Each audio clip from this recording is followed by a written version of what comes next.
presented to you by Toyota. Now, 2 of these maps in this series, Toronto did beat the up that sound route rather quickly or easily.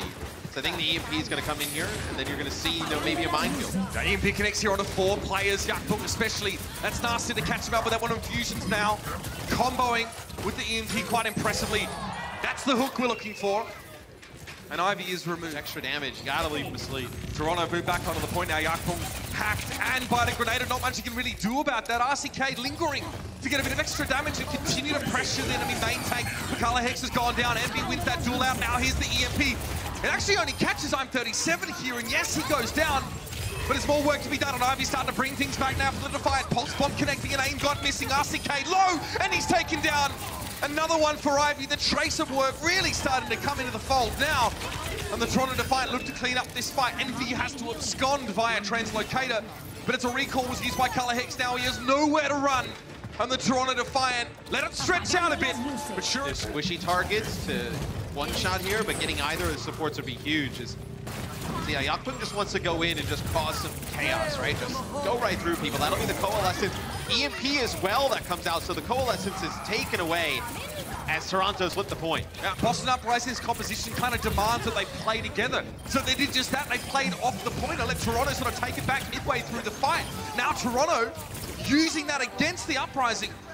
Using someone like Ivy. Not worried about like on the other side, no Sombra, so you'll be able to use that as you please. You can take a look. Nice shot there from Color Hex on I'm37 and 8 as well. Back-to-back headshots. That 3. Will decay much faster the longer they remain here. And it looks like the Defiant are more than happy to take the point and now fight for it to end the round. Color Hex was quite low, nice little shield bash to try and keep him alive, but Yakpung was determined to finish off Azaya. He's low now for the Primal Rage. Good timing, and Boston maybe in a little bit of trouble here. Fusions is knocked back yet. Another stunner was Yakpung, but he's found a new target. Aim God seems to be where he's heading. But he gets pressured low enough that he has to back out of that engagement. Fusions did go down though. The displacement provided from Yakpung seems to have been enough to sow utter disarray in the Boston Uprising. And Aim God tried to go for a Transcendence, but it wasn't enough. Notice the bubble put down there by Yakpung blocked a lot of that Transcendence healing in the last few moments. Toronto Defiant. Had they not had that really strong. Had they not turned the point over, they would still have been in control. It'll be their last push of this attack. I'm37 realizes the shield in front of him is gone again. He slips, he tries to get away, he can't heal himself. And Fusions completes the kill. Goes deep to find that one, but that's the most important target on the side of the Defiant. And now the Boston Uprising need to develop the rest of their plan to catch this point. Ivy playing off to the side, he's caught Blase. One more rocket will do the job. Desperate healing coming out from Aim, got to keep him up and it works. Ivy not able to assassinate, he goes down to Color Hex. Now the Boston Uprising move to the point. Looks like they finally got it. And you have a few players still here for Toronto, so they will fall. The biggest play during that is that they use the self-destruct. So Envy uses his self-destruct to try and buy time for Aid to come in and get the resurrection off on I'm37. And Fusions on the Wrecking Ball just rolls through and breaks up that resurrection, so you didn't see the Bastion come back. Look at this snowball. Boston already moving to the point. The team very mobile. They've already got themselves 58% of the capture now. Dragon Strike being thrown through. Ivy and Yakpung go down. The Uprising can continue this momentum now into a map completion. Envy's missing. It's pure stagger, but Color Hex is in a great spot to get damage done. Hanzo to be able to use the Dragon Strike to just force him out of that position. Oh, that's so Envy gets a hack on the kill. Oh, that's so rough. Huge stagger. Sombra's so good at doing that, hiding near the enemy spawn. Color Hex, remember, he's grounded. And they want to force him into a switch. Ivy. It's going to be Envy now with that EMP. Connections on multiple players, Blase especially, also Fusions, no ability to shield, he can't fortify either. Yakpung now can just wait, move to the point, minefield if you would need it. It looks like that may not even be the case right now though, as Boston's forces are dwindling. They're staggering RCK just a little longer here to keep him out of step. The rest of his team players who are prevented from accessing the point.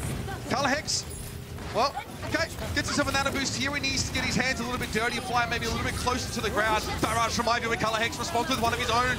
Never Barrage first, apparently. And 3 for Color Hex over the course of that fight. Signify Boston finally breaking. Both those players get on the point. The issue is that like you can't just have RCK go back, because if he gets hacked from one side, he just gets burst down by I'm37 from the other. In the past, D.Va was sufficient to deal with this kind of thing, but Aim God's already down. Ivy finding the pick. Again, Ivy, so important on this map so far, man. He's been dominating the Pharah matchup, finding those important engagements. And now the Defiant, are pretty much home and hosed, especially with Yakpung pushing forward now. Colourhex has to do something. He finds a kill, but that's it. That was the worst possible scenario. The Tracer here is you can't access that high ground. Boston giving a lot of space. Here's that EMP now. Blase can't use his Sentry Mode configuration. His damage greatly reduced, and it works out perfectly. The barrage to follow up. Aim God's gone down. His Immortality Field did not last long. Ivy, he thought he was safe from that one. He tried to break line of sight up on that little balcony. It may not really make a huge difference, though. Fusions has to hold on now. There's going to be some respawn pressure here. You can see that amplification matrix being thrown in the back corner, which means the Defiant would be crazy to try and contest in the open. Neko and Yakpung waiting around the corner here. The matrix has now got Ivy still pressuring from the high ground. They haven't done anything to deal with this Farah. Kellex uses the bubble of the fallen Fusions to resurrect him. Now Yakpung needs to deal with his backline, but he's taking damage from every which angle. Fusion's far too tanky for him to deal with now. He fortified so he wouldn't get knocked up. That's a Genji from Colourhex. He made the switch over here, and Boston are able to adapt. Yeah, and the amplification matrix from Aim God. To give themselves a fighting chance against them. Colourhex getting harassed in the back, party grenade thrown at RCK, but all just like, okay then! Yakpung drops in with a pile driver, and he's got two. Kellex went down first, no resurrect, and Blase was second. With the Wrecking Ball, the Defiant have opened this fight up.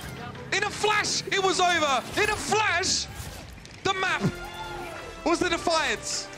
Yeah, it's going to be Yakpung going up to the high ground. He had the nano boost on him, and then The Toronto would just try and move the Uprising before they actually started fighting, but they actually EMP shattered you. You may not even need to grab. The Uprising have two fight. Oh, RCK stunned up as he tried to go for the EMP. Ivy was watching his every move. Soundberry now from the Toronto Defiant. They start the fight well. Boston have their engage tools stripped from them, along with their dignity. And again, back to spawn they go. And look at how fast the Yakpung has built up to this shatter. He comes into that last fight. Just trying to dive in. There's the EMP. Airborne, in fact. He wanted to catch Ivy with that one, and he does. Sure enough. Pulse bomb from Blase, though, deals with envy. Both Sombras now are missing. Colourhex start firing down range now. Neko one shot away from Oblivion, and Colourhex connects. The line of sight. It looks like Kellex is hiding right now.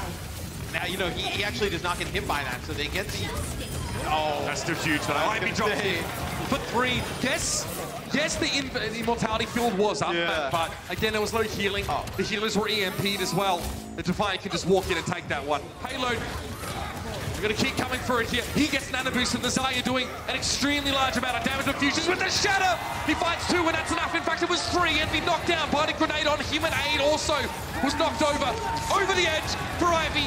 Blase gets the whip out, and the Boston Uprising, this is where it begins for them. On defense, they're holding outside of this second point right now, and Yakpung, desperate as he is, jumping back into the fray, but it's just him and 80s put to sleep. Then the Graviton Surge is applied. Envy's too far away to do anything but look on. And Neko was the main source of healing there for Toronto towards the end. Aim God jumps by the payload and hits a cross. Doesn't seem to be suffering from any jitters, doesn't seem to be suffering from any difficulty on the catch. Envy over the top. Oh, that's not a bad one at all. RCK, Colourhex, Fusion's all caught by that one. Aim got faded just at the right time to get away from that one, but RCK is already desuited up 37, trying to make something happen with a tactical visor, and he gets the desuited RCK. Not the highest priority target, but it's a target all the same. Aim got forced back. Neko really making use of that high ground position to get aggressive, and the Toronto Defiant won't be able to push on this fight. You do get Ivy down. That's going to be the supercharger that comes down here with the amplification matrix. So trying to really up the damage there. No one's standing behind the matrix. Yeah. No one was putting damage on Colourhex. 37 returns to the fight as Widow, and he gets two. Farah and Mercy are both down, but 37 playing too close to Aim God, and he rolls up, gets 2 kills and finds both the sniper and the support. He gets 3. No one's pushing the payload for now, but the Toronto Defiant have been pushed all the way back to their spawn. Nothing Yakpung can do here, Matt, but try and hang around, use adaptive shield to stay alive, but it's not enough. Oh, it's not enough at all!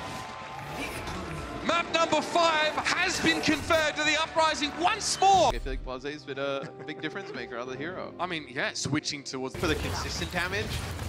But Colourhex is going to be able to just play here at range and see just the angles he's able to just get. chilling! He's just hanging out in the back corner and he gets 3! No one was there to bother him, he didn't even reveal himself. Do that. He cannot let this Graviton be needed. It's happened to him before and to many other Zaryas. He lays it down. He needed that one to connect, but it's no good. Envy eats that one up, and now Boston need to win without the grab. Blase gonna go go for the running here as the Uprising need to stand their ground. Fusion's shattered. He nails Yakpum, but a very quick sound barrier from Aid keeps Yakpum standing for the Defiant Ivy. Finds two, and Fusions is taken down. Boston was so close. They needed that grab to work. Get there. So where does this grab go? Hopefully not into Envy's. Again, no, Galahex says not this time. He lets go with the Graviton Surge, but Neko does have the Transcendence. Ivy, though, is down. Nazaya is missing. Huge part of the damage for the Toronto Defiant. And now the Boston Uprising can start to take control. 8 and up, 37 and down. Again, RCK opens up the fight, getting an unlikely Diva Bomb kill. And now the Defiant had to push back on, but it's not enough. 3 reverse sweeps in a row. This team refuses to go down. No one embodying the name of